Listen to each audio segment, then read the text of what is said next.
Hello दोस्तों, आपका स्वागत हमारे channel study and competition world में। आज हम बात करेंगे G20 शिखर सम्मेलन में उसमें कुछ महत्वपूर्ण लक्ष्य निर्धारित किए गए हैं। ये एक मोस्ट इम्पॉर्टेंट लक्ष्य उसके बारे में देखिए। इसका लक्ष्य क्या है? G20 सरकार ने जलवायु लक्ष्यों के बावजूद, जो लक्ष्य उसके बावजूद भी जीवाश्म ईंधन सहायता में $1.4 ट्रिलियन प्रदान करेगी। ये इनका लक्ष्य है। देखिए G20 शिखर सम्मेलन का झंडा है। तो 19 देश हैं और एक EU है, यूरोपीय यूनियन है। चलिए हम आगे बात करते हैं। International institute for sustainable development, जिसे हम बोलते हैं शॉर्ट में IISD। क्या क्या बोलते हैं? IISD। International institute for sustainable development एक हालिया रिपोर्ट में पता चला कि रूस के यूक्रेन पर आक्रमण के बाद ऊर्जा मूल्य संकट शुरू होने के बाद G20 सरकारों ने जीवाश्म ईंधन उद्योग और उपभोक्ताओं को राहत देने के लिए सामूहिक रूप से $1.4 ट्रिलियन की सब्सिडी, निवेश और ऋण प्रदान किया। क्या किया? निवेश और ऋण प्रदान किया।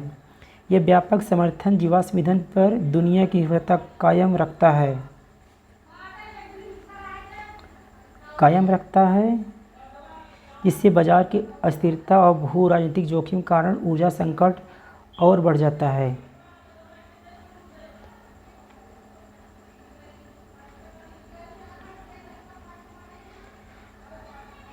रिपोर्ट में इस बात पर जोर दिया गया है कि यह दृष्टिकोण पेरिस समझौते द्वारा निर्धारित अकुशल जीवाश्म ईंधन सब्सिडी को चरणबद्ध तरीके से समाप्त करने और कम ग्रीन हाउस गैस उत्सर्जन और जलवायु लचीले के विकास के साथ वित्तीय प्रवाह को संरक्षित करने के लिए G20 देशों की प्रतिबद्धताओं का खंडन करता है। क्या करता है? प्रतिबद्धताओं का खंडन करता है।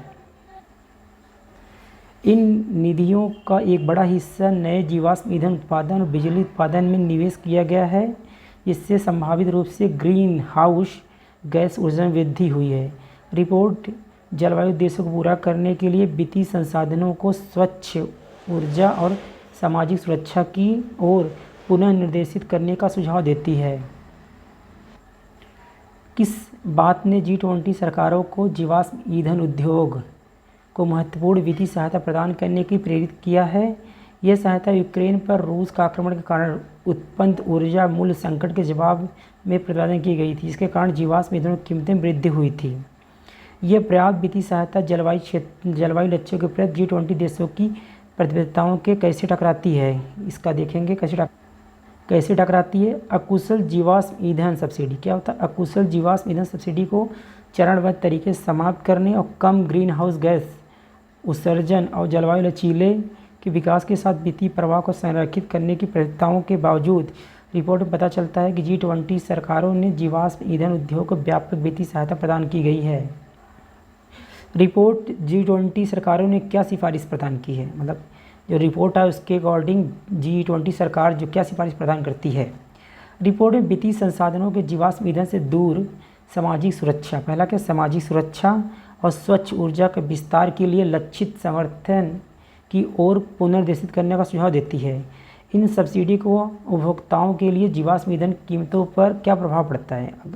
जो $1.4 ट्रिलियन दिया गया सब्सिडी, उसका प्रभाव उपभोक्ताओं पर क्या पड़ता है? उपभोक्ताओं के लिए सब्सिडी का उद्देश्य जीवाश्म ईंधन की कीमतों को कम करना था। क्या उद्देश्य था इसका? जीवाश्म ईंधन के कीमत जो उसका कम करना था, जो 2022 में अनुमानित $1 ट्रिलियन तक पहुंच गई। अक्सर सरकारों द्वारा खुदरा कीमत को अंतर्राष्ट्रीय बाजार के मूल्यों से नीचे तय किया जाता है। माना जाता है कि अगर मान लो अंतर्राष्ट्रीय बाजार में सपोज़ 10 रुपये लीटर तेल जीवाश्म ईंधन से पेट्रोल है, तो माना जाता है 2 रुपये सब्सिडी देकर भारत सरकार 8 रुपये में ये पेट्रोल बेचती है। रिपोर्ट कैसे सुझाव देती है कि जो G20 देश के जलवायु लक्ष्यों के लिए राजस्व उत्पन्न करें। क्या करें? राजस्व उत्पन्न करें। प्रति टन कार्बन डाइऑक्साइड के बराबर 25 से $75 के बीच न्यूनतम कार्बन कराधान निर्धारित करने के पर्याप्त राजस्व बढ़ सकता है, जिसमें कुछ विश्व के भूख समाप्त करने, बिजली तक सार्वभौमिक पहुँच प्राप्त करने, नवीकरणीय ऊर्जा निवेश को अंतर भरने, स्वच्छ ऊर्जा वित्त के लिए आवंटित किया जा सकता है विकासशील देशों द्वारा। उच्च स्वच्छ ऊर्जा सब्सिडी संबंध में रिपोर्ट किस सावधानी की सलाह देती है? रिपोर्ट में कार्बन कैप्चर क्या होता है? कार्बन कैप्चर और भंडारण और जीवाश्म ईंधन उत्पादित हाइड्रोजन के लिए अत्यधिक सब्सिडी के खिलाफ चेतावनी देती है। ये देखते हुए कि इससे आवश्यक नवीकरणीय ऊर्जा समाधानों से ध्यान भटक न सके। इम्पॉर्टेंट है ये।